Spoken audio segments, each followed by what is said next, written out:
Bueno, pues el tema que vamos a tratar a lo largo de nuestra semana es precisamente el tema del hombre nuevo. Este hombre que, renovado por el Espíritu Santo, es capaz de transformar la sociedad, es capaz de vivir una relación plena con Dios, pero también con los hermanos con quien convive continuamente.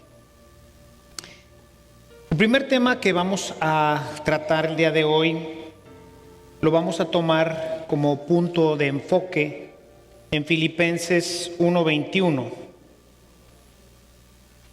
Para mí la vida es Cristo y la muerte es una ganancia.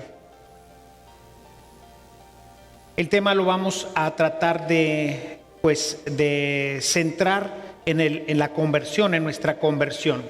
De hecho, estos ejercicios que vamos a vivir van a ser temas que de alguna forma ya hemos vivido en otro momento, pero quiero llevarlos a más profundidad. Si estuvieron el domingo pasado en nuestra misa, enfocaba nuestra reflexión sobre el tema de un cristianismo que se nota, un cristianismo vivo, en donde Dios nos da nuevamente una nueva oportunidad. Cada cuaresma una nueva oportunidad para mejorar, para cambiar, para ser mejores esposos, esposas, hijos, padres, hermanos, porque pues precisamente esa es la vida que vivimos. La vida que vivimos no la vivimos en un templo, no la vivimos en un grupo apostólico, no la vivimos en un apostolado. La vida la vivo en mi casa. Estoy casado con mi esposa y con mis hijos. Si no estoy casado, con mis padres y mis hermanos, y en general con el medio ambiente que me rodea. Ahí vivimos la vida. Y ahí es en donde tiene que estar presente Cristo. Ahí es en donde desarrolla nuestra vida cristiana. Voy a tomar como elemento central de reflexión a San Pablo, que es el modelo en gran parte de las cosas que nosotros vivimos continuamente.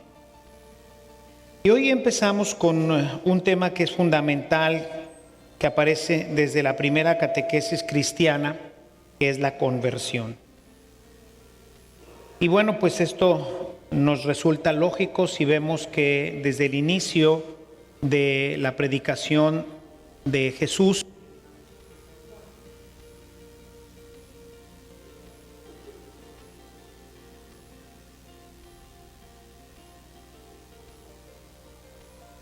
aparece el tema de la conversión. Aparecen ambos, Juan y Jesús, haciendo esta invitación: conviértanse. El mismo Jesús la pone como una condición fundamental, sine qua non. Para poder convertirnos necesitamos transformar y ser transformados por una fuerza poderosa que Dios enviaría al corazón de los hombres. Y esta misión, la misión de buscar esta salvación, esta conversión, eso es lo que les pide el Señor a todos sus discípulos. Leemos en Marcos 16:16, el que crea y se bautice se salvará, y el que se niegue a creer se condenará. De tal manera que la conversión tiene que ver con la fe, tiene que ver con creer, pero más aún con creerle a Jesús. No basta creer en Él, como gran parte de la humanidad, pudiéramos decir, cree en Él. Es decir, cree que existió, incluso cree que pueda ser Dios, pero al no creerle, no lo obedece. Al no creer que su palabra es el fundamento de toda nuestra vida, pues entonces permanece simplemente como quien cree que en Francia está la Torre Eiffel. Pues qué bueno que esté, ¿verdad? Y si no estuviera, igual, ¿verdad? O sea, no pasa nada si la Torre Eiffel está o no está. Para nosotros, a lo mejor para los franceses sí pasaría, se les serían una gran cantidad de divisas, ¿verdad? Todo el mundo va a París a ver la Torre Eiffel, pero a nosotros ¿qué? Si la tiran, si se cae, o si nunca hubiera estado, pues no nos afecta. Este creer entonces, como ya hemos visto, y sobre todo en San Pablo, se transforma en un deber ser. Es algo que tiene que ver con mi vida, es algo que tiene que ver con hacer, con ser, con dejar que Dios opere, no solamente en mi vida, sino que Dios opere mi vida. Dios tiene que ser el que conduzca, el que guíe, el que dirija toda nuestra vida. El seguimiento del Evangelio se convierte entonces en un cambio radical. He venido en los últimos domingos predicando precisamente sobre esto. Un cambio radical, que es lo que nosotros llamaríamos metanoia. Es el verbo que utiliza el Evangelio para la conversión. Pero para los judíos era el shub. El shub era, pues, regresa, ¿no? Esta es la ley, ¿dónde andas? Metanoia, cambiar de vida. Este cambio de vida tiene que ser visible. De lo contrario, no hay cristianismo. Si no se te nota, como lo he dicho muchas veces, lo más seguro es que no seas. Te tiene que notar que algo pasó en tu vida, que algo la transformó, la renovó, le dio un giro. Por eso es que el texto evangélico no solamente habla del shub, que es adherirse a la ley, es regresar a la ley, sino es realmente una transformación.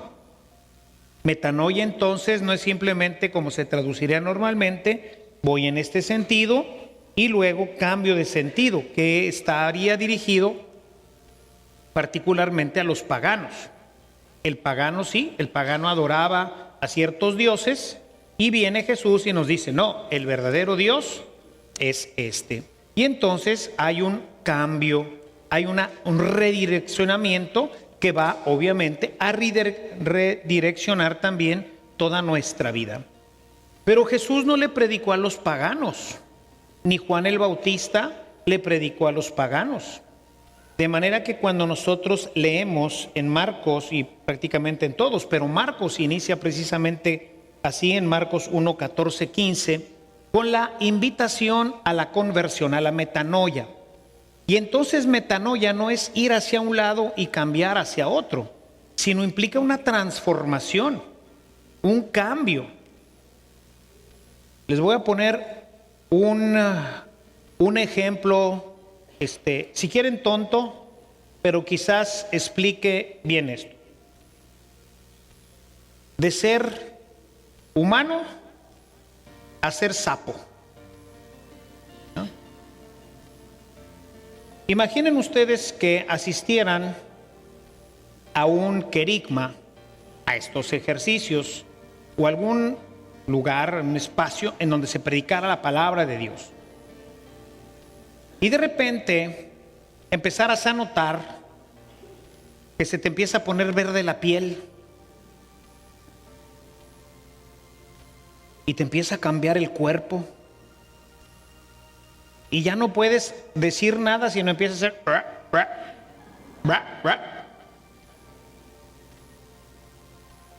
y cuando sales brincando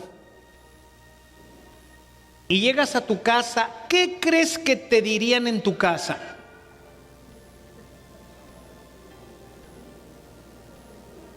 ¿Qué te pasó, no?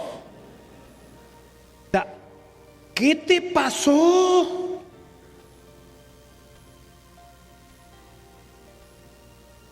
Así debía ser nuestra vida. Un cambio tan radical, una metanoia, que cuando alguien te vea te diga, ¿qué te pasó? ¿Por qué o qué? Pues mírate, tienes la piel verde. A lo mejor en el querigma o en los ejercicios, pues no más se alcanza a pintar la piel de verde, pero yo te aseguro que cualquiera que te vea te va a decir, ¿qué te pasó? Y si tú sigues adelante en tu vida cristiana, vas a empezar a saltar como rana. y vas a empezar a ser como rana y te vas a ver convertido finalmente en una rana. Pero tú dejas de orar, de tener vida espiritual, y de repente empiezas a ver que ya no saltas y que tu piel se empieza a volver a poner del mismo color que tenías antes y dejas de hacer y empiezas nuevamente a hablar. Se acabó el encanto, ¿verdad? La conversión es eso. Es convertirnos en algo completamente diferente y tan llamativo que cualquiera que se encuentre contigo en la calle te debería de preguntar, ¿qué te pasó?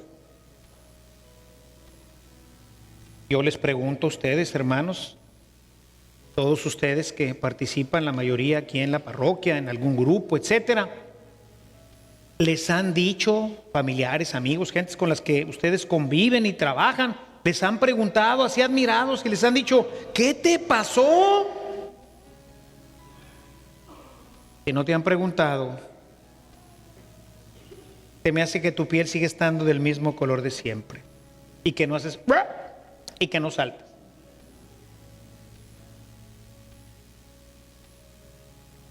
La metanoia para Pablo es una transformación radical.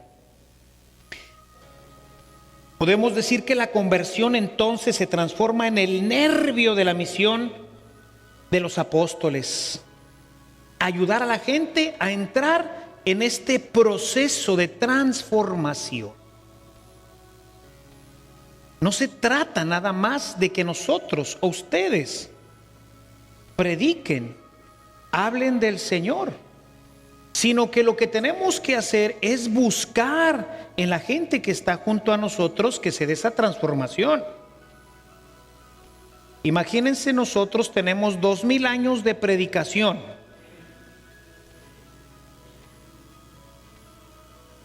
Pero, ¿dónde están las ranitas?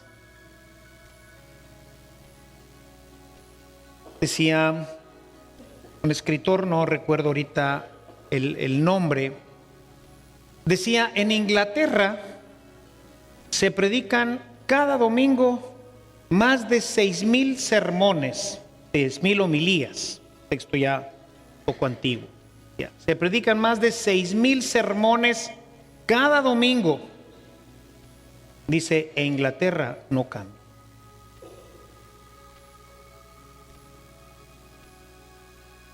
Nos ha faltado el entender que metanoia significa una transformación, un cambio en todo nuestro ser. De manera que la gente, cuando nos oye hablar, cuando nos ve vestidos, cuando nos ve trabajando, cuando nos ve, dice, ¿qué le pasó? Este no es de este planeta. Este viene de algún lado porque su piel es verde, porque habla cosas que nosotros no entendemos, porque se comporta de una forma que nosotros los terrícolas pues no estamos acostumbrados. Es más, hasta nos estorba y necesitamos echarlo fuera, porque las ranas no son buenas aquí entre nosotros. Y por eso en el principio del cristianismo mataban a las ranas, porque las ranas les estorbaban, eran diferentes, no tenían cabida en las comunidades de su tiempo. La conversión, podemos decir, es la exigencia fundamental que todo lo abarca, con la que los hombres entran en la presencia de Dios y por la que son llamados a responder al Evangelio de Jesucristo, al mensaje de salvación de Dios que ha visitado a su pueblo. Es una exigencia, es una transformación, es algo que nos vincula con Dios, pero que al mismo tiempo nos vincula de una manera particular con la comunidad con la que nosotros vivimos. Esposa, padre, hijo, hermano, compañero de trabajo, etc. O sea, la conversión es el punto de partida Y esta conversión tiene que dar signos, tiene que notarse que algo ha pasado. No es que ya pasó, lo veremos a lo largo de la semana, particularmente el día de mañana. Pero hablamos entonces de procesos, de cambios que se van dando en nuestra vida, pero que son notorios. Eso es conversión. Y hoy es lo que le falta a nuestra iglesia, una verdadera conversión. Una transformación de tal manera que la gente se dé cuenta de que el cristiano no es como los demás. Que como decía la carta de Ogneto, viven en este mundo, pero no son de este mundo. Viven en las ciudades que les ha tocado vivir, pero tienen prácticas diferentes. El cristiano tiene una manera de pensar que lo pone pues rápidamente en confrontación con la gente que lo escucha. Desde el punto de vista médico, político, social, económico, tiene una visión completamente diferente y por eso le estorba al mundo. Porque mientras que el mundo, por ejemplo, en el área económica busca acaparar, el cristiano busca dar. Entonces, es una forma diferente, es la exigencia fundamental. Me gustó el término de todo lo abarca. Abarca tu casa, tu familia, tu trabajo, tu pensamiento, tu diversión, tu manera de vestirte, tu todo. Todo lo abarca. ¿Por qué? Porque ni modo que seas ranita aquí en el templo, si aquí alabas, aplaudes y cantas, ¿no? Y en tu casa pues eres medio ranita, pero luego te vas a la preparatoria, luego te vas con las amigas, oye, qué transformación, le volvió a salir el color de piel, es un humanote, una humanota. Y entonces resulta que para ciertos aspectos sí hay conversión, pero para otros no hay conversión, porque ahí me aprieta. Y por eso le digo que estos ejercicios tratan de que, qué bueno que muchos de ustedes tienen muchos años de estar viniendo aquí a la parroquia. Pero si habláramos de tu conversión bajo esta perspectiva paulina, de una metanoia que no es cambiar de dirección, antes iba a otra iglesia, ahora vengo a Santa Cruz. Antes no venía a misa, ahora ya vengo a misa. Antes no me confesaba, ahora ya me confieso. Puros ámbitos religiosos. Pero ¿y en tu casa? ¿Tu esposo, tu esposa, tus hijos, tus padres ya se dieron cuenta de que algo te pasó? ¿O siguen sin darse cuenta? Porque ellos a lo mejor ni siquiera vienen a la iglesia, entonces pues aquí no te ven a alabar, ni bendecir, ni a glorificar a Dios. A lo mejor ellos no están en tu grupo apostólico. A lo mejor ellos no rezan el rosario contigo, pero comen contigo, pasean contigo, ven la tele contigo, etc. Y la idea es que nos dejemos cuestionar en serio, hermanos, porque el problema es decir qué bonito habló el Padre y qué cierto es. Y no nos dejamos tocar y decir es verdad. Y cuestionarme si verdaderamente me han preguntado qué te pasó, si la gente que vive conmigo, en todos mis ambientes, no nomás en mi casa, la gente de mi trabajo, dice, no, este es otra persona.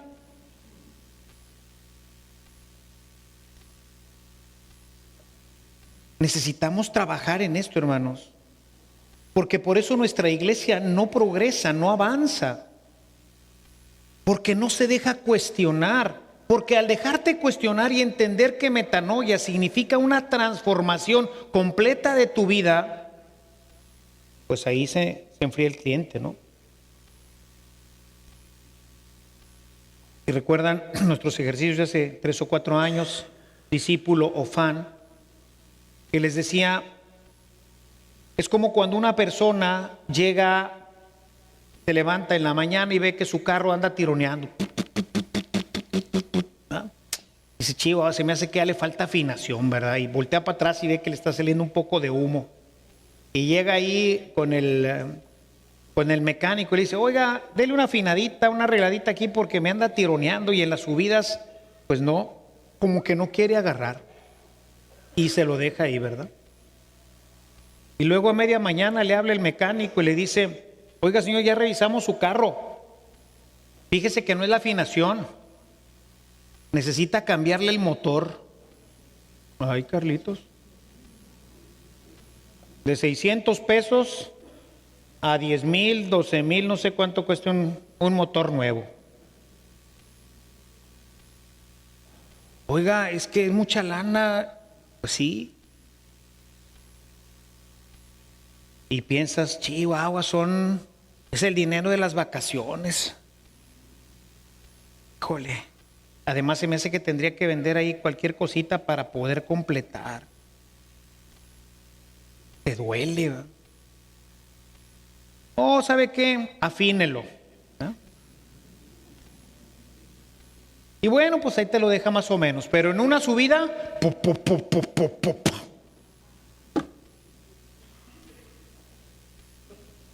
una pequeña crisis que entras y ahí tronó la máquina.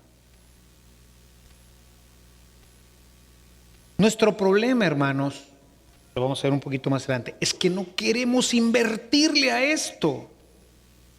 En ningún sentido. No le queremos invertir en tiempo, no le queremos invertir económicamente, no le queremos invertir dejando ciertas cosas. Queremos que, así por obra de magia, seamos sapos. Pero sapos aquí. Pero que en cuanto llegue a mi casa, ¡tum!, ya soy otra vez yo. Hombre nuevo. Hombre nuevo. No un hombre reparado, hombre nuevo. Imagínense otro ejemplo. Que yo trajera un de esos celular patito, de esos que, ¿cómo se llama? Que sirven nomás para hablar, son los que deben de tener los chavillos, ¿verdad? ¿Para qué sirven? No más para hablar, no tienen internet, no tienen nada, no más línea. Eso sí, con llamadas ilimitadas. ¿Ah? ¿Para qué sirven? Para que tu mamá y tu papá sepan dónde estés y para que te reportes donde estés. Para eso sirven. ¿Ah? Y el padre trae uno de esos patitos. ¿Ah? Y siempre lo ven, no, el padre nunca se modernizó, siempre trae todo este patito. Pero un día llega con uno de esos con pantalla táctil. Oiga, padre, qué bárbaro. Cambió el teléfono, ¿verdad? Es otro, nuevo. No es que reparé el mío, sino que ese lo agarré, lo tiré o lo pasé adelante y tengo uno nuevo. No es que se me rompió la carátula y le puse otra. No, es nuevo. Hermano, a ver, tú eres un hombre nuevo.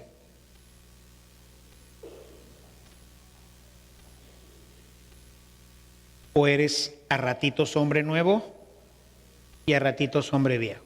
¿Cómo? O eres nuevo o eres viejo. No se puede ser las dos cosas. La conversión se vincula directamente con la respuesta del hombre y la mujer al anuncio de Jesús sobre la llegada del reino.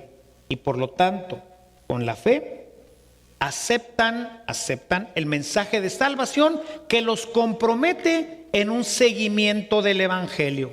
Los compromete. ¡Ay, qué palabra tan tenebrosa! Comprometerme. Por eso ahora los chavos se tardan tanto en casarse. Que no quieren comprometerse, no quieren compromiso. Se la quieren llevar suavecita. Porque el compromiso nos espanta. Un compromiso de obedecer a Dios. Sin siquiera saber, mis hermanos, sin ser conscientes que Dios, cuando tú te comprometes, cuando tú verdaderamente decides entrar a la vida cristiana, Dios te va a llenar de Espíritu Santo, que es el que va a hacer la obra, no tú. Pero tú crees que tú eres el que vas a renunciar a las cosas y el que vas a cambiar. No, ¿tú cómo podrías hacerle para ser sapo? No puedes, no está en tus facultades, en tus fuerzas, no eres un camaleón que cambia dependiendo dónde esté. No. Es una fuerza que Dios va a darte para que te transformes. Él te va a transformar. Pero tú tienes que comprometerte. Tú tienes que decir desde el fondo de tu corazón, sí. Por lo pronto y por lo tanto, no es una preparación o, como ocurría en el Antiguo Testamento, una condición para la fe. Incluso no se trata solamente de un mensaje como el de Juan Bautista. Se trata más bien de la reacción lógica y gozosa del hombre ante la acción amorosa y salvífica de Dios. Es una reacción a esta acción de Dios en nuestras vidas. Es Dios que actúa internamente y nosotros solamente, ¿qué tenemos que hacer? Responder. Pero esta respuesta muchas veces te va a pedir dejar cosas, te va a pedir cambiar cosas, te va a pedir sacrificar cosas. Y muchas veces nosotros no estamos de acuerdo en esto. La conversión neotestamentaria se realiza en la fe, y la misma fe es ya conversión como obediencia plena a Dios que se hace presente en Cristo. Obediencia plena a Dios. Maestro, le dijo un fariseo a un doctor de la ley, maestro, ¿qué tengo que hacer para salvarme? Y Jesús le respondió, ¿qué lees en la Escritura? Haz eso y vivirás. ¿Qué lees en la Escritura? Les decía el domingo, ¿no? ¿Cuántos ejercicios tomamos en nuestras vidas? ¿Cuántas misas escuchamos? ¿Y dónde estamos después de todo esto? ¿Cuánto hemos caminado? ¿Cuánto hemos avanzado? ¿Cuánto nos hemos transformado a lo largo de tantos años? Y el que sea más viejo, pues ha tenido más. Pero como les decía el domingo, nos quedamos estáticos, paralizados. Y no vamos avanzando en el proceso de la transformación, porque no estamos decididos a obedecer a Dios. Porque no estamos decididos a dejar que Dios nos transforme. Yo me acuerdo cuando era joven que predicábamos en las calles. Me acuerdo de mi buen hermano Luis Humberto, que siempre a él le tocaba hablar sobre el tema de la conversión, o con mucha frecuencia le tocaba hablar sobre el tema de la conversión, y él ponía siempre este ejemplo. Dice, imagínate que tú te comes una hamburguesa, pero apenas te la acabas de comer y la vomitas. Esa hamburguesa no se va a transformar en pelo, en uñas, en sangre, en todo lo que necesitamos para crecer, para estar vivos. Sí te la comiste, pero luego la vomitaste. ¿Y cuántas veces nos pasa más o menos esto? O debe de pasar algo semejante en la vida cristiana, porque vienes ejercicios, vienes a una cuaresma y termina la cuaresma y pasa todo un año y volteas y dices, achis, estoy en el mismo lugar que el año pasado. No cambié, no me transformé, a veces ni tantito. ¿Cuál transformación? ¿Cuál compromiso con la palabra? Porque la lees y te espanta y dice, no, eso está muy difícil, pasamos a la siguiente hoja.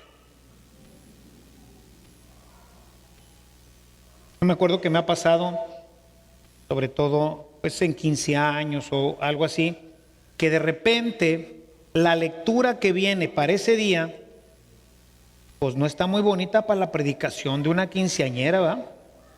Y entonces le paso al otro. No es la lectura del día, pero no importa. Y luego a veces le paso 4 o 5 hojas, ¿verdad? Porque oye, que si no es la prostituta y que si no es la de esta y si no la otra. Ya... No, pues, ¿qué le voy a predicar a la pobre criatura, no?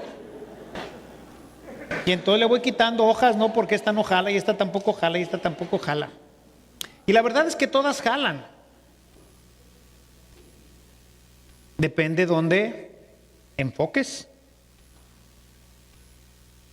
Toda la palabra de Dios es amor, toda. Pero hay que enfocarla, hay que conocerla y hay que saber que por algo Dios nos la dio. Y si ese día tocaba hablar sobre aquel capítulo 8 de San Juan, a lo mejor algo te quiere decir, niña. Aguas, ¿verdad? La situación está complicada hoy. Y no vaya a ser que no pase Jesús cerca de ti y te den de pedradas. Seguramente no predicaría eso, pero algo por ahí tendría que pasar. Esta conversión es un proceso dinámico de proyección que va dirigida hacia la salvación eterna. Toda conversión apunta a la escatología, a nuestra salvación definitiva, y como es algo que tiene que ver con la salvación eterna, afecta todas nuestras dimensiones, moral y religiosa, personal y colectiva. Por eso es que necesitamos aprovechar estos ejercicios, y bueno, todos los que ustedes puedan tomar, porque de ello depende el crecimiento de ustedes. De ello depende el que la gente verdaderamente crea que el cristiano es un sapito, es alguien nuevo, diferente. Por eso la gente ya no cree en la iglesia, porque nos ven exactamente igual que todos los demás. Y no puede ser, no puede ser. No basta con colgarnos medallas, cruces, llegar con nuestra Biblia, puras cosas externas, participar de las asambleas, sea la eucarística o la de nuestros grupos, y nuestra vida no transformarse, seguir siendo las mismas personas, sin cambio moral, sin cambio colectivo, cuando más cambio religioso. Podemos decir que la conversión es, en definitiva, el concepto central, y por eso es la postura exigida por Cristo. Conviértanse, dejen de ser lo que son y transfórmense en otra cosa. Transfórmense en alter Christus. Transformación.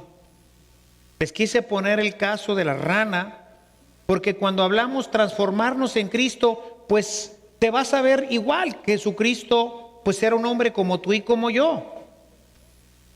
Pero si te digo que una rana, vas a decir, ya entendí. Se trata de un cambio completo, de un ADN diferente. Ahora eres una rana. Piensas como rana, saltas como rana, hablas como rana, tienes el color de una rana, eres una rana. Piensas como Cristo, hablas como Cristo, tienes los ideales de Cristo, trabajas como Cristo, te sacrificas como Cristo, todo como Cristo. Eres un alter Christus. Metanoia, conversión. No es redireccionamiento, no es shub, alíñate a la ley, no. Va más allá, va a ser el pleito de Pablo con los judaizantes. No se trata de cumplir la ley, se trata de que la ley sea parte de mi vida. de que proceda de mí. Y la ley nueva es la del amor. Y tiene que estar dentro de mí. Por eso amo venir a misa. No tengo que venir a misa. Amo. Disfruto. Algo pasó dentro de mí que ha convertido mi pensamiento, mis gustos, todo en algo diferente. El pensamiento de Pablo en la conversión se enmarca en esta perspectiva que va a ir adquiriendo rasgos particulares que son precisamente los de el Evangelio. La vida de Pablo nos muestra cómo en ese encuentro en Damasco su vida se transformó. Tuvo una experiencia personal con Cristo en su camino cuando pasó de ser un celoso perseguidor de los cristianos a ser el testigo privilegiado de Cristo y el apóstol de los gentiles. El encuentro de Cristo en su vida marcará un hito que cambiará radicalmente, convertirá. Pablo después de Damasco es otra persona.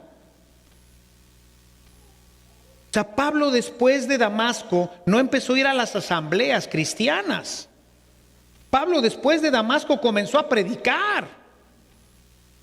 Pablo después de Damasco se convirtió en un mártir, en un defensor. No empezó a ir a misa. Ah, mira, ya que bien, voy a ir a misa ahora después de este retiro ahí con el Señor, ¿verdad? No. Él tuvo una conversión, una transformación interna.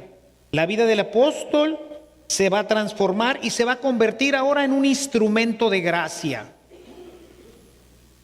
Pensemos en cada uno de nosotros.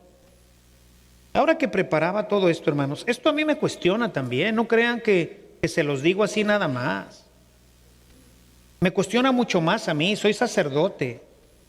¿Realmente estoy en un proceso real de conversión? ¿O sigo avanzando por la vida haciendo cosas, celebrando misas y haciendo todo lo que hago, pero mi vida no sigue este proceso de transformación de tal manera que la gente que me haya dejado de ver hace 5 años diga, ¿qué te pasó? ¿No eres el mismo de hace 5 años? Y a lo mejor encuentro gente de hace 10 y dice, es el mismo de siempre. Y qué pena si es hace 20 o hace 30. Estado estático. O quizás he cambiado en algunas áreas de mi vida. He dejado que Dios toque mi vida, pero en otras áreas sigo inconverso, completamente inconverso. No soy un instrumento de la gracia de Dios. No he entendido lo que es la conversión. Y fíjense, al no entender lo que es la conversión, ¿cómo voy a provocarle en otros? Cuando en la iglesia entendemos que conversión, pues es ir a un retiro, que ser cristiano es estar bautizado y venir a misa. Si yo no entiendo que tengo que buscar la transformación de mi pueblo, que tengo que buscar que ocurra en ellos lo que ha ocurrido en mi vida, pues entonces estoy mal. Pero si no ha ocurrido nada en mi vida, si desde que salí del seminario soy la misma persona y nunca tuve esta experiencia transformante, pues ¿qué espero de los otros? ¿Qué puedo estar buscando en ustedes o en mi pueblo? Nada, que vengas a misa. Que seas bueno, como si fuera fácil, ¿verdad? Que seas honesto. Que no rompas la ley de Dios. Pablo dice, imposible. Y nosotros leemos sobre todo los capítulos 3 y 4 de la carta a los Romanos. Ahí Pablo dice, ¿para qué te haces pato? Bueno, no dice así, ¿verdad? Pero si hubiera predicado en nuestro tiempo, hubiera dicho, ¿para qué te haces pato? ¿Ah? Dices, no robes y robas. No mientas y mientes. ¿Para qué te haces pato? O sea, la ley es bien clara. ¿Quién de nosotros no la conoce? Pues todos la conocemos.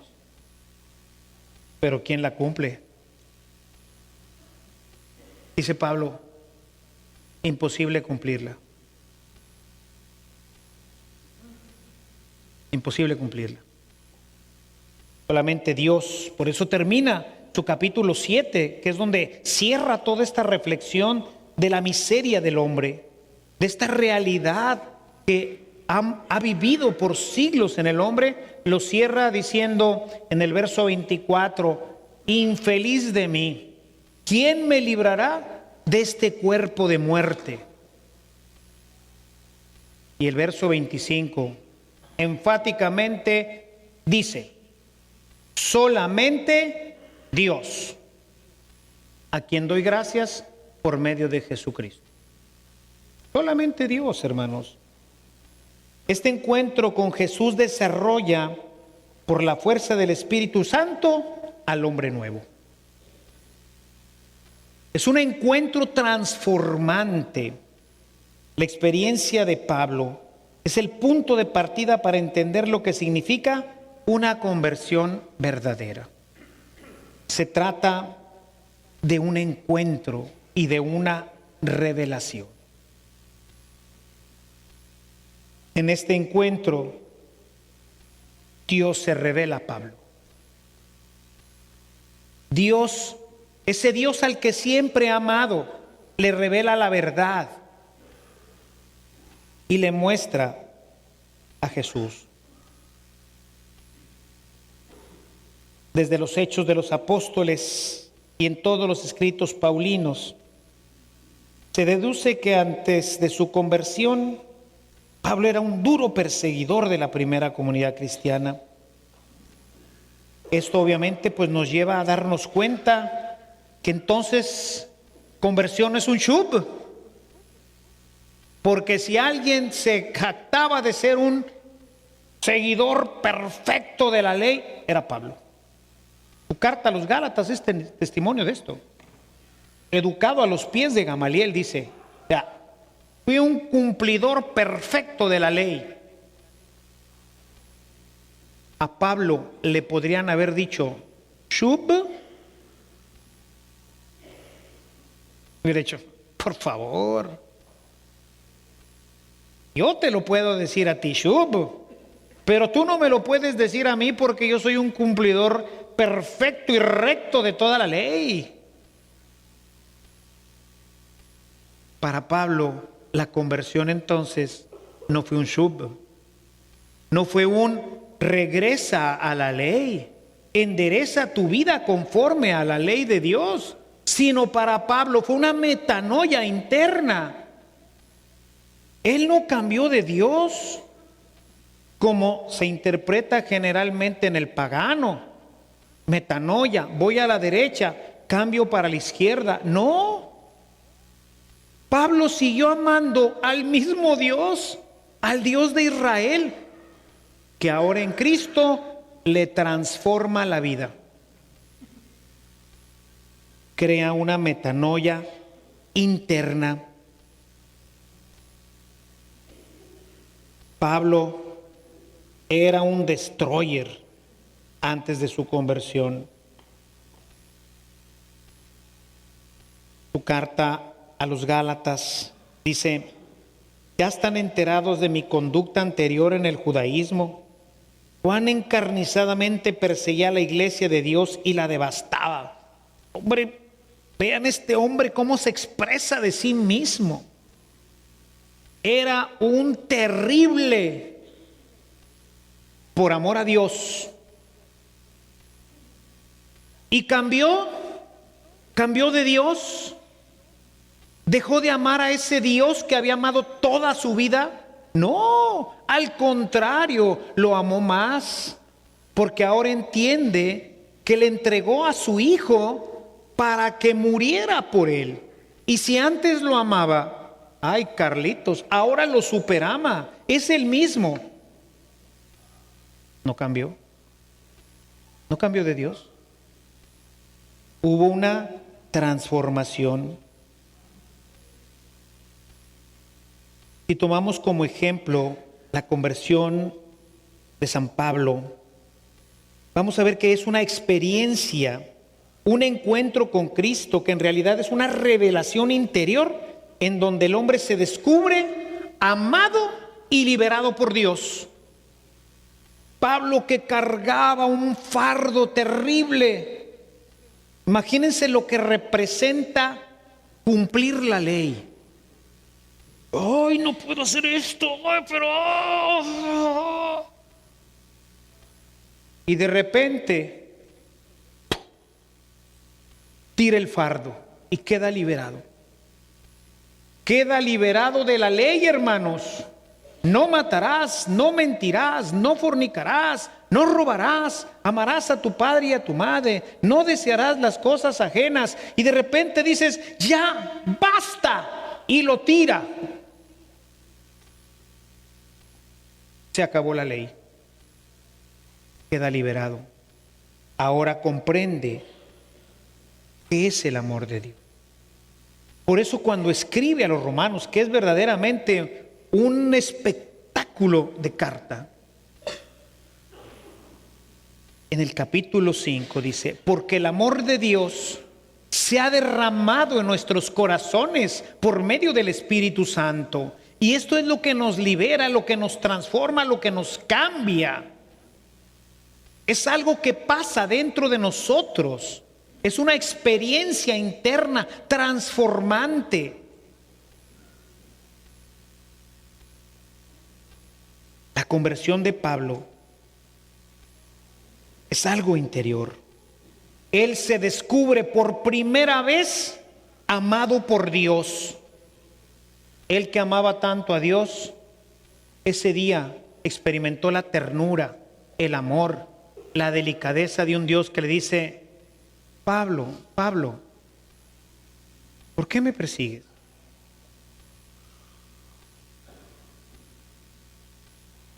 Te amo, ¿por qué me persigues?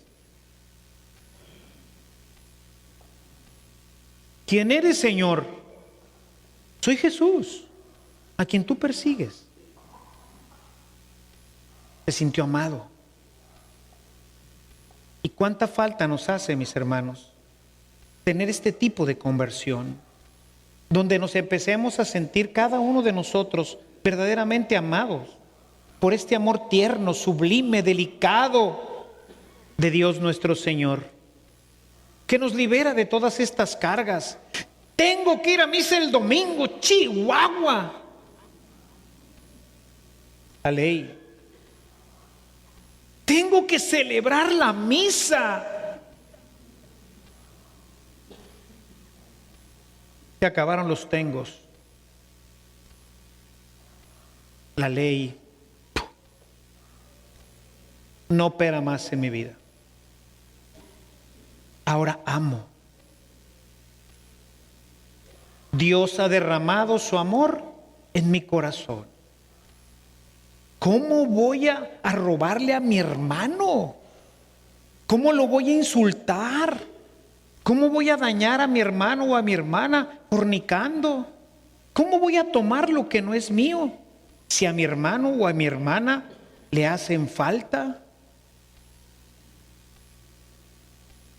Es algo que viene desde dentro, que no tiene que ver nada más con querernos mucho todos nosotros. Decía Jesús, los fariseos, no hombre, entre ellos se quieren un chorro y se ayudan, pero no más ahí. Los paganos se tratan muy bien entre ellos, pero nada más. Nada más entre los amigos. Pero ¿y qué tal con los enemigos?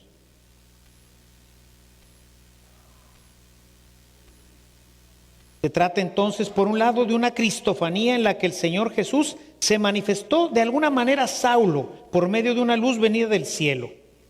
Por otro lado, fue una ilustración acerca de la unidad del plan divino de salvación sobre la humanidad.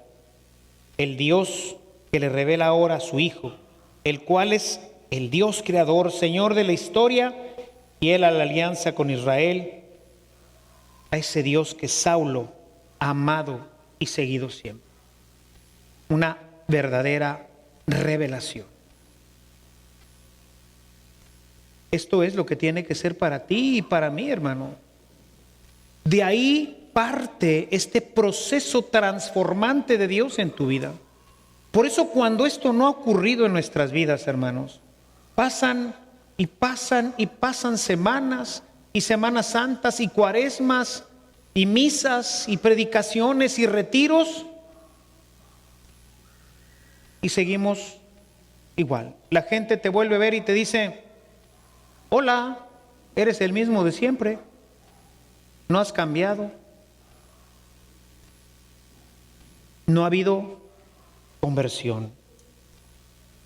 Podríamos decir que de alguna manera en el interior de Pablo se le reveló el valor soteriológico de la muerte y resurrección de Jesús, el Mesías, en el plan de Dios, y le proporcionó, fíjense, una nueva visión de la historia de la salvación que inauguró Jesús con su crucifixión y resurrección. Se le reveló. Ahora entiende quién es Jesús. Ahora entiende cuál es el proyecto de Dios para su vida. Y se da cuenta que su vida no se suscribe solamente en este ambiente, en este tiempo, en esta historia, sino que estamos llamados a vivir algo nuevo, fundamental, diferente, perfecto, ya desde aquí.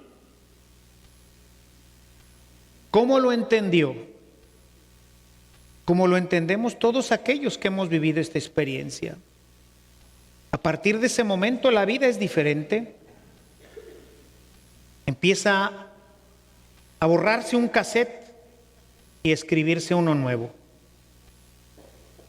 En un proceso de transformación, en un proceso de rehacernos. Y por eso hablamos del hombre nuevo, un hombre que se va rehaciendo.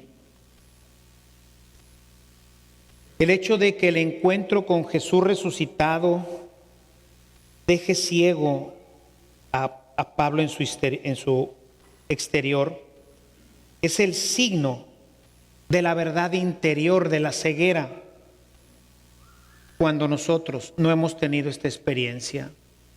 ¿Qué es lo que ves? Lo mismo que has visto siempre. Lo ves del mismo color, todo es igual. Para Pablo, el mundo cambió. Ya en diferentes ocasiones he tratado con ustedes este tema de los ciegos, los paralíticos, los leprosos, ¿verdad?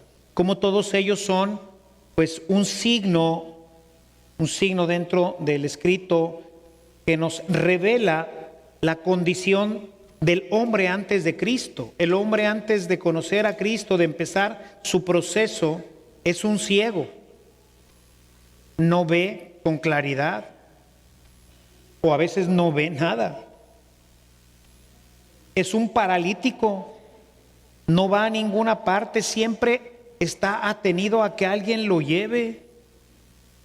Ahí vas empujado por la esposa, por el hijo, por el padre a misa, o a confesarte o algo. Eres un paralítico. Necesitas de alguien que te lleve. O eres un leproso. Eres alguien que tiene una enfermedad que si no se atiende, termina siempre en la muerte. El salario del pecado es la muerte. Es por ello que solo cuando Pablo recibe el bautismo, éste recupera la vista, cumpliéndose en él físicamente lo que teológicamente se realiza en el bautismo.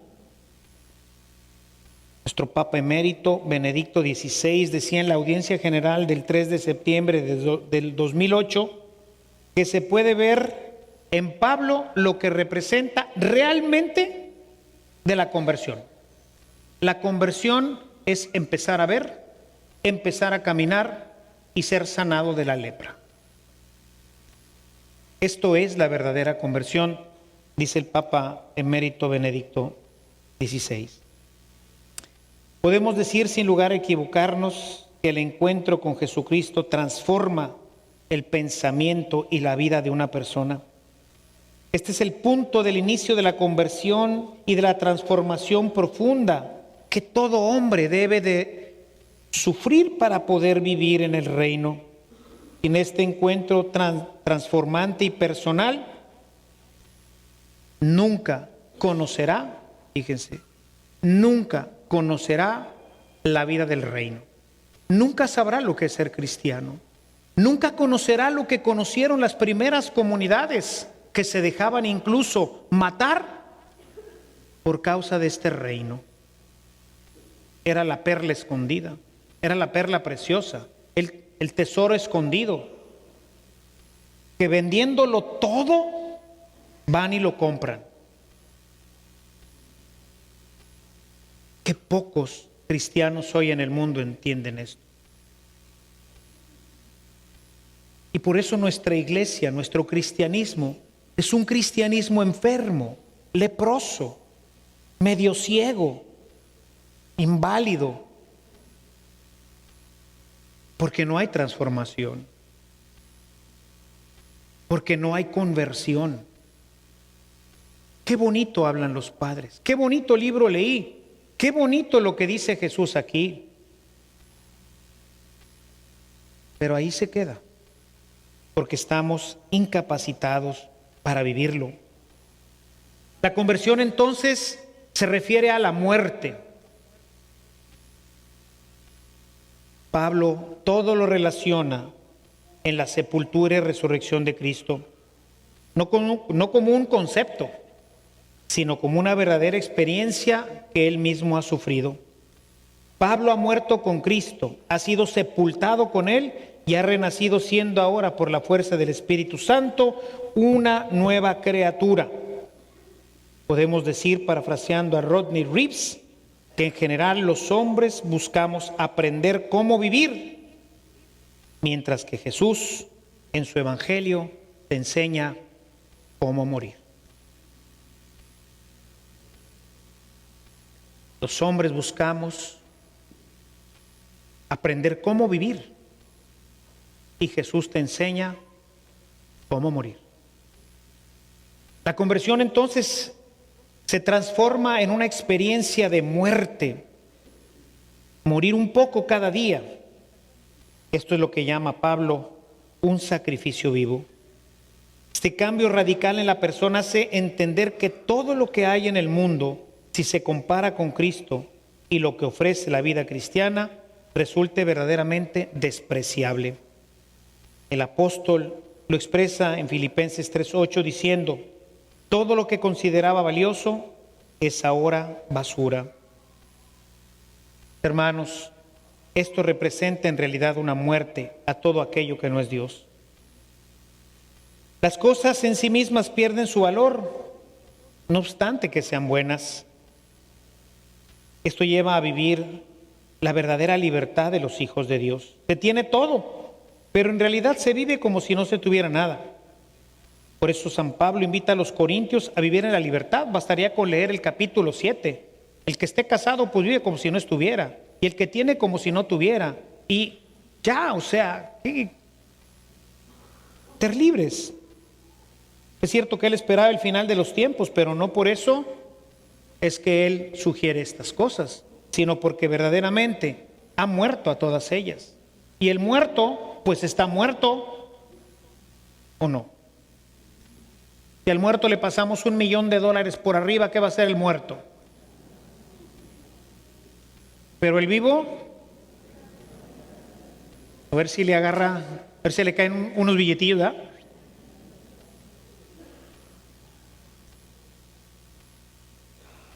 El muerto está muerto. Muerto a las cosas del mundo y vivo para Dios. Por eso escribe en Gálatas 2:20, una de mis frases favoritas: ya no soy yo quien vive, sino Cristo. Hombre nuevo. El bautismo, la conversión, es en realidad el inicio de una vida nueva. Hermano, hermana, tu vida es una vida nueva. ¿Cuándo empezó a ser nueva?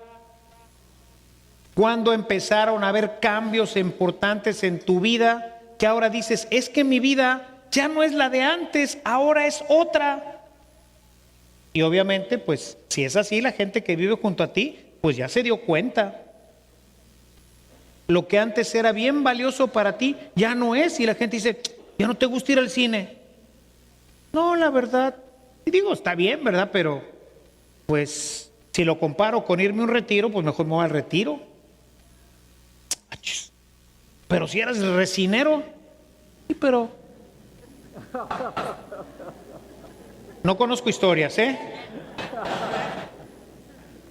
Hablo al tanteo. Pero así como eso, cualquier cosa, ¿no? Al que le gustaba la pesca, cualquier deporte, ¿no? O sea, cambia todo. Es algo que opera dentro. O sea, si antes no veías y ahora ves. Si antes no caminabas y ahora caminas. Si antes tenías lepra, pues ahora ya estás sanito.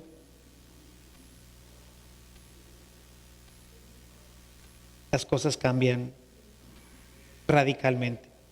Por eso Jesús le decía a Nicodemo, Juan 3:3, tienes que nacer de nuevo. Y nosotros pensamos que la pobre criatura, cuando le echamos el agua en el bautismo, ya nació de nuevo. Teológicamente sí. Bíblicamente sí, pero realmente no. Esa pobre criaturita va a venir a danzar en este mundo con una familia generalmente de paganos que no vienen a misa, no se confiesan, no comulgan, no conocen la Escritura, no siguen a Jesucristo, no saben nada más que tienen que bautizar al Hijo. Ese niño tiene vida nueva, ha ocurrido en él una metanoia, se ha transformado, o sí se ha transformado, pero en un hijo Jesús.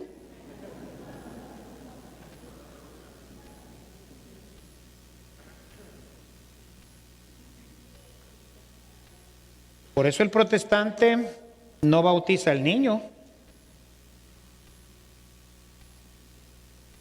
hasta que no digas, sí quiero. A ver, momento, compadre. No nomás es que quieras. En primera comunidad, el obispo, a ver, aquí tenemos a Panchito Pérez, que quiere ser bautizado, señor obispo. A ver, hermanos, ustedes díganme, ¿este es ya un hombre nuevo? ¿Ya no va al circo? ¿Ya cambió su lenguaje? ¿Ya piensa diferente?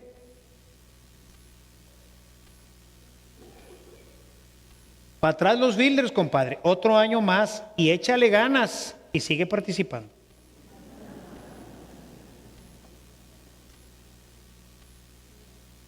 Bautizaban a los niños de familias cristianas, de familias que habían hecho un proceso de conversión. A eso sí los bautizaban.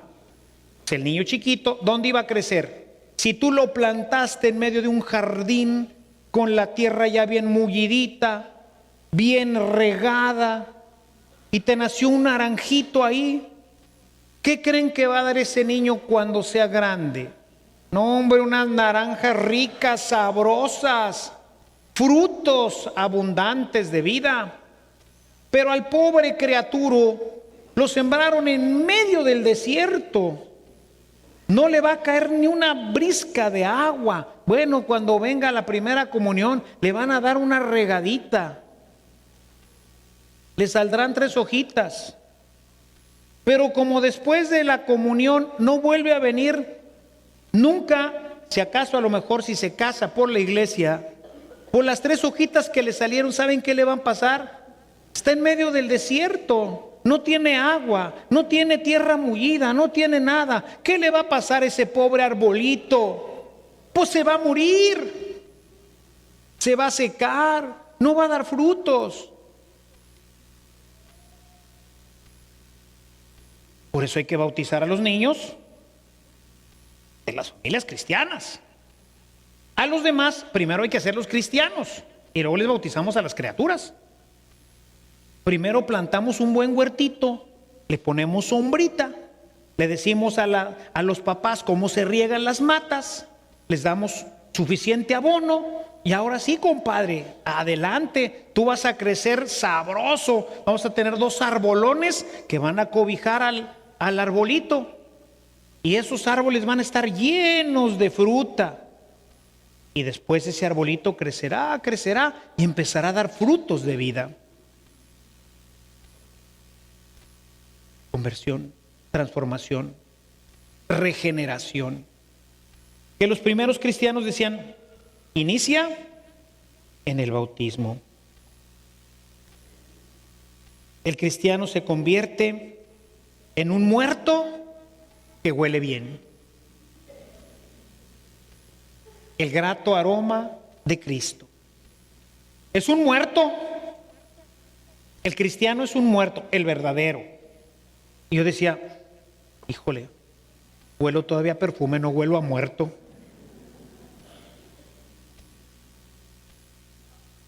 Es un muerto que huele bien.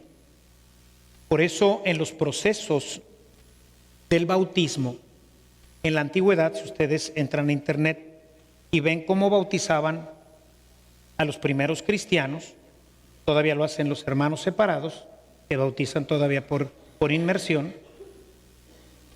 Prácticamente los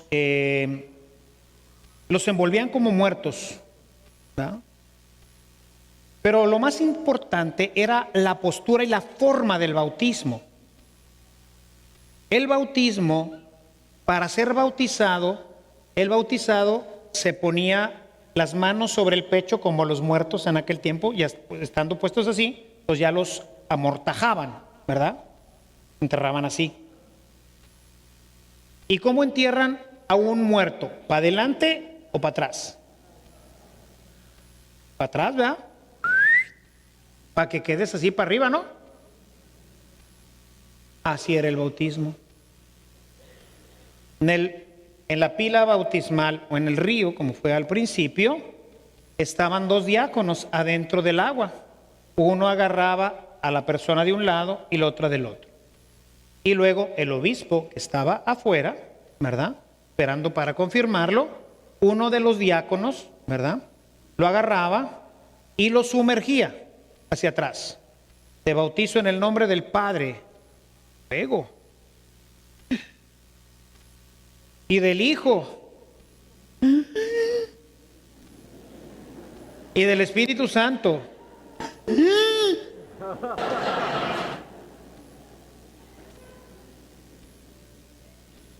Busquen las catequesis postbautismales de San Cirilo de Jerusalén. En una de ellas, San Cirilo dice, en una de sus catequesis, ¿y qué fue lo que experimentaste cuando fuiste a la pila bautismal? ¿No es verdad que sentías que morías? Porque te falta el aire. ¿Y no es verdad que cuando salías del agua viste la luz y respiraste el aire fresco del Espíritu? ¡Qué teología, eh! Pero es una teología que tú vives. Te estabas ahogando. Ya no veías nada y de repente... Eso es lo que hace el Espíritu en el alma. No es nada más el signo como tenemos nosotros del agua, el signo del Espíritu, ¿verdad? Pero no lo experimentamos. No experimentamos esa transformación, esa muerte. Cuando te bautizan para atrás y te mantienen tantito adentro del agua. ¡Ay, híjole! Y dice, y te lo hicieron 3 veces. Lean esa catequesis de San Cirilo de Jerusalén. Se llaman catequesis postbautismales de San Cirilo. El cristiano es un muerto en el mundo que vive para Cristo y por eso va esparciendo el grato aroma en el mundo. Esta muerte en un cristiano debe de ser un verdadero proceso. Platicamos de eso el domingo pasado. Es un proceso inacabado, siempre en crecimiento, como lo deja ver la primera carta de San Pablo a Tesalonicenses, capítulo 4, los primeros 8 versículos. Dice: por lo demás, hermanos, les rogamos y les exhortamos en el Señor Jesús que, como han recibido de nosotros instrucciones acerca de la manera en que deben andar y agradar a Dios, como de hecho ya andan, así abunden en ello más y más. Ya están bien, ¿eh? Ahí la llevan, mis queridos hermanos de Tesalónica. Pero, más y más. Abunden más y más. Es decir, es un proceso. Cada día vas a parecer más rana. Ya tienes color verde, ahora te están saliendo las motas. Todavía desafinas cuando haces... No te sale bien, pero ahí la llevas, ¿eh? En las patitas como que te están saliendo ya las membranas, pero todavía, ¿a poco no batallas para nadar, no es cierto? Pues no tienes membranas, ahí vas. Pero si le sigues, te van a salir membranas y vas a nadar a todo dar. Y te das cuenta de que ahorita pues te sumerges unos cuantos segundos en el agua y ya. La rana aguanta un chorro debajo del agua. Échale ganas. Más y más. Hasta que llegues, dice Pablo, a tener la estatura del varón perfecto que es Cristo. Efesios 4. La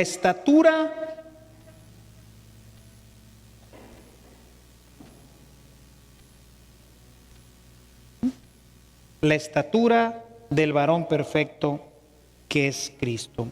De manera que podemos decir que la conversión es algo que se inicia en un momento de nuestra vida, pero que no terminará sino el día en que seamos llamados a participar eternamente de Dios. Y es precisamente por esta razón que San Pablo hace la invitación siguiente, Romanos 12, 1, 2. No se acomoden a los criterios de este mundo. Yo lo diría de esta forma: no se estacionen, caminen, no se estacionen, no porque vean que lo que sigue está más difícil, ya no le sigan, síganle pedaleando a la bicicleta, no se bajen. A lo mejor de vez en cuando hay que ir más despacito porque la subida está más dura, pero súdale, pedaléale, no te pares, dale, sigue avanzando. Estancarse, como se los he dicho muchas veces, será siempre un retroceso en la vida espiritual. Y mis hermanos, como ya lo entendía San Pablo, será siempre el gran peligro de la vida cristiana: acomodarse y dejar de aspirar a la santidad. Ser medio hombres nuevos y medio hombres viejos. Recordemos que estamos en una barca que va hacia adelante, que dejar de remar será siempre retroceder. Debemos ir entonces avanzando, mis hermanos, en este proceso de conversión. Se dice que físicamente somos lo que comemos, ¿no es cierto? Así dicen, pero espiritualmente somos lo que pensamos. El libro de los Proverbios, Proverbios 23, 7 dice: porque como es su pensamiento y su corazón, así es su persona. Así que terminamos diciendo nuevamente: la conversión inicia con una experiencia y una revelación interior del amor de Dios, pero debe de continuar en nosotros. La experiencia se debe hacer cada día más fuerte, más profunda, más plena, y la iluminación que se da por la palabra debe de ir guiando continuamente al cristiano para que se pueda realmente considerar un hombre nuevo. Es un proceso lento pero continuo de morir a sí mismo y al mundo. Ambas cosas provienen de una vida espiritual seria.